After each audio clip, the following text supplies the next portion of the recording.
I go on to say in my final paragraph here, the following scenario is not impossible to imagine, so follow along with me, all right?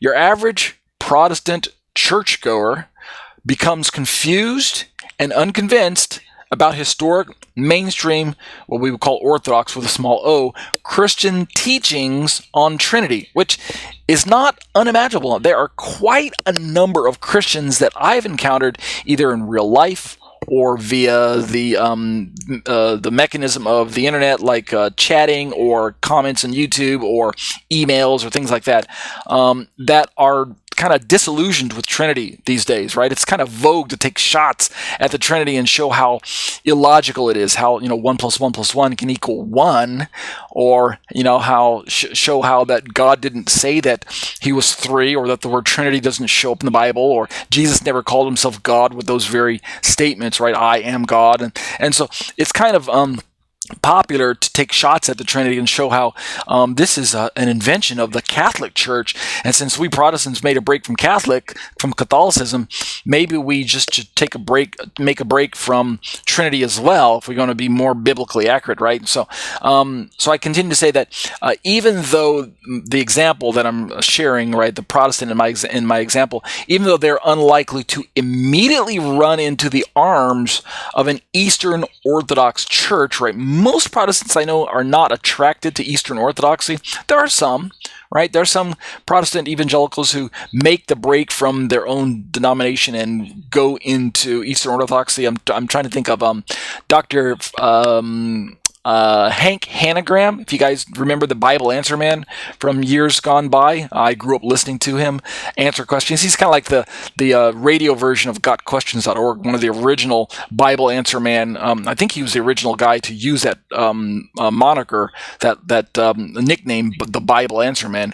But Hank Hanegraaff, he would, you could call into his radio show. He had a talk show, and you would call in, and he would answer Bible questions. Right, very knowledgeable guy, and he was always known to be an evangelical Protestant leaning Christian. But as of late, if I remember right, he joined the Eastern Orthodox Church. He embraced Orthodoxy. Most of us are not going to go that path, but he did. Speaking of this example, my sample Protestant in my little story here, right? Not a real person, just a made-up person, but could be a real person. Then they just might find what I call pseudo comfort and false affirmation, quote unquote, in the what I call unbiblical teachings of some forms of Unitarianism.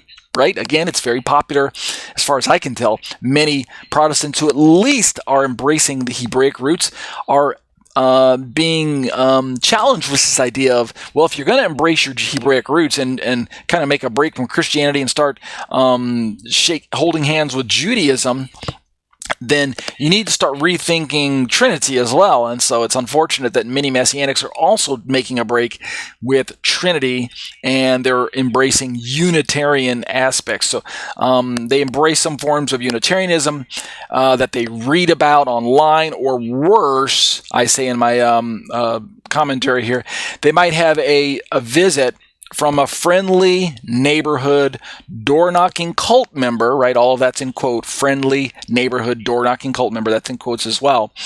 The likes of the Jehovah's Witnesses or the Latter-day Saints, right? The Mormons. So these are the people that knock on your doors. It is a known fact that Catholics, Orthodox, Messianics, and certainly mainstream rabbinic Jews, they aren't as popularly known as knocking on doors, right?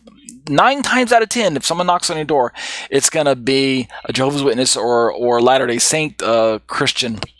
It might be your First Baptist Christian of denomination, going around knocking on doors, but it's not. It's not likely to be Pentecostal or Lutheran or Methodist, or some of the other Christian denominations aren't known very widely for knocking on doors, and Rabbinic Judaism isn't known for knocking on doors either, and that kind of spills over into Messianic Judaism. I don't know very many door knocking ministries, but Latter-day Saints and Jehovah's Witnesses, they certainly are known to knock on your door, so it's no secret there.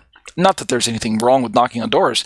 Actually, I kind of envy their approach. I mean, they're out actively seeking converts and sharing the gospel. I mean, Yeshua did tell us to go 2 by 2 and to take the gospel right around the world. So, I mean, you could say that they're actually doing something right? Let's actually perhaps give them some credit where credit's due.